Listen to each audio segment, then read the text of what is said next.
12월 19일 목요일 하나님께서 저희에게 주신 말씀은 요한계시록 18장 9절부터 24절까지의 말씀입니다.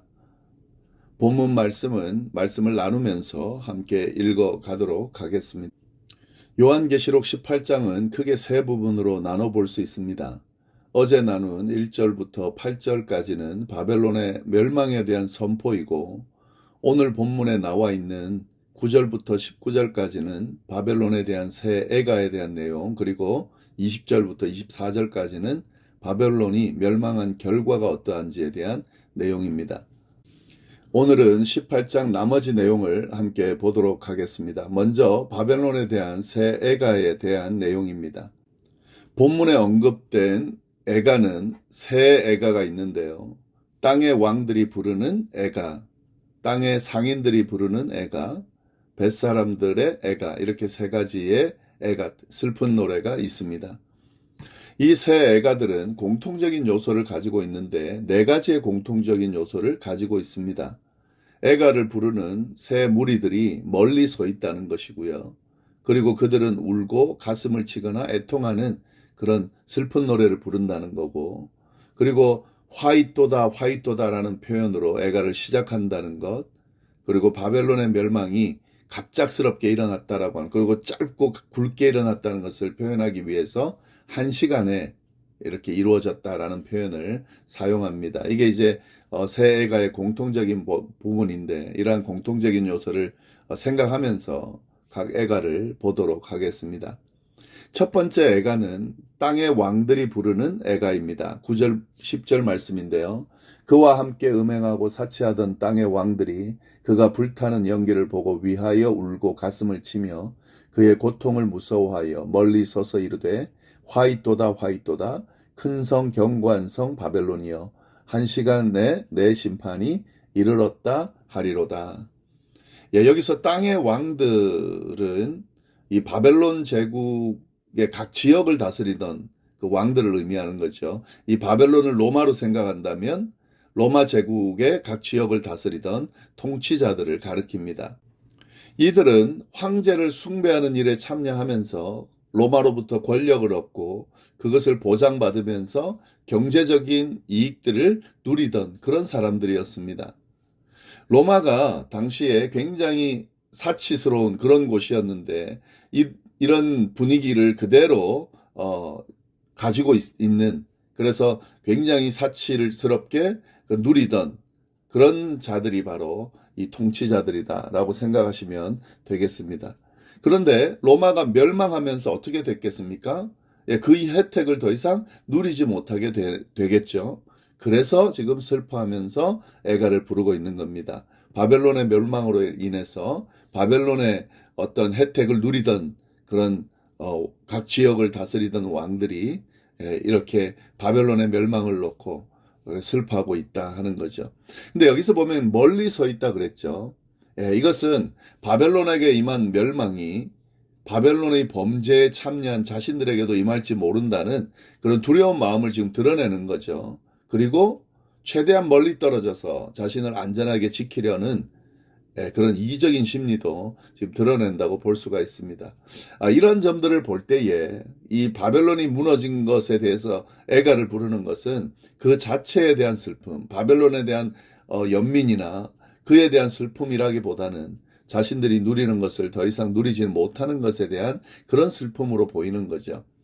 이 악의 무리들은 사실 하나로 잘 묶여 있는 것 같지만 각자 철저하게 자신의 이익만 생각하기 때문에 이렇게 한 곳이 무너지면 와해될 수밖에 없는 그런 자기만 생각하는 그런 존재들인 것을 잘 드러내주고 있습니다.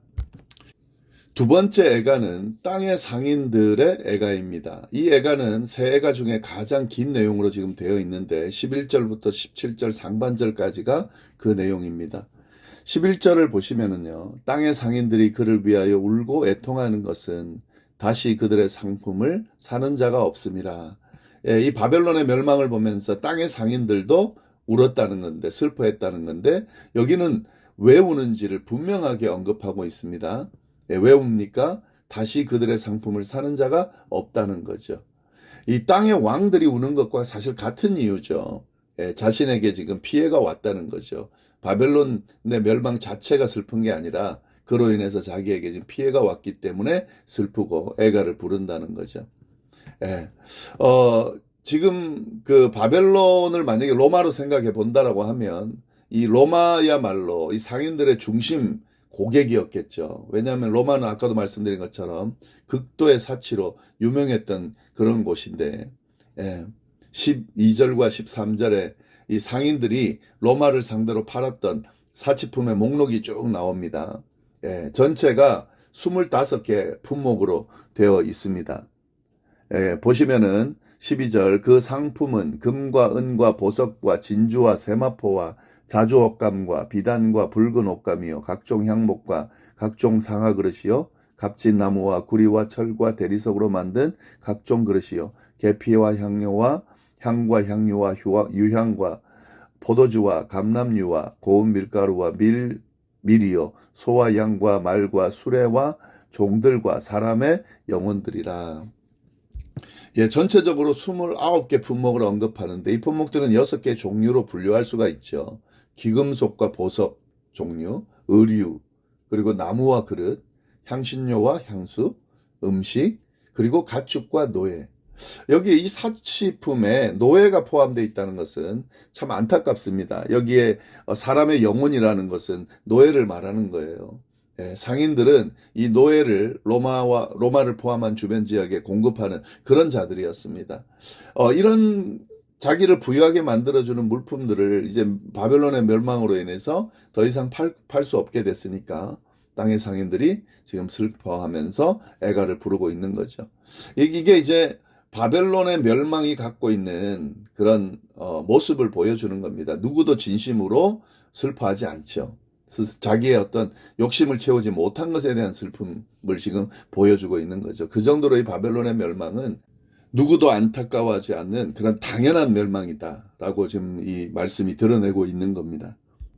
14절부터 17절 상반절까지 그 슬픔을 자세하게 묘사해 놨죠. 바벨론아 내 영혼이 탐하던 과일이 내게서 떠났으며 맛있는 것들과 빛난 것들이 다 없어졌으니 사람들이 결코 이것들을 다시 보지 못하리로다. 바벨론으로 말미암아 치부한 이 상품의 상인들이 그의 고통을 무서워하며 멀리 서서 울고 애통하며 이르되 화이또다 화이또다 큰 성이여 세마포 옷과 자주 옷과 붉은 옷을 입고 금과 보석과 진주로 꾸민 것인데 그러한 부가 한 시간에 망하였도다. 이것이 상인들의 애가의 내용입니다. 그리고 마지막 세 번째 애가는 뱃사람들의 애가입니다. 17절 하반절부터 19절까지 보시면은 모든 선장과 각처를 다니는 성객들과 선원들과 바다에서 일하는 자들이 멀리 서서 그가 불타는 연기를 보고 외쳐 이르되 이 큰 성과 같은 성이 어디 있느냐 하며 티끌을 자기 머리에 뿌리고 울며 애통하여 외쳐 이르되 화이또다 화이또다 이 큰 성이여 바다에서 배부리는 모든 자들이 너의 보배로운 상품으로 치부하였더니 한 시간에 망하였도다. 네, 이 상인들에 의해서 바벨론 즉 로마의 사치품이 공급됐다 그랬습니다. 근데 이 사치품들은 주로 배를 통해서 운반되었습니다. 그렇기 때문에 지금 이 상인들과 마찬가지로 배와 관련되는 선주들이 배 주인이라든지 또 배에서 일하는 사람들이 그와 관련한 것으로 이렇게 부를 축적하고 그렇게 누릴 수 있었는데 바벨론이 멸망하면서 물품 공급이 안 되니까 사실 배도 필요 없게 된 거죠. 그렇기 때문에 이 배와 관련되는 사람들도 큰 영향을 받을 수 없게 된 겁니다. 그래서 선주들은 파산하고 배에서 일하는 사람들 일자리를 잃게 되니까 지금 이 애가를 부르고 있는 거죠. 바벨론의 멸망으로 인해서 자신들의 일과 또 자신들의 이익이 지금 이익을 잃게 되기 때문에 지금 애가를 부르고 있는 거죠. 이것이 새 애가에 대한 내용입니다.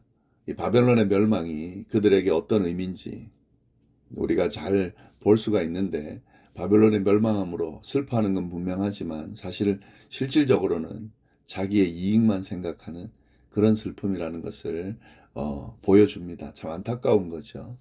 네, 그리고 20절 보시면 하늘과 성도들과 사도들과 선지자들아 그로 말미암아 즐거워하라.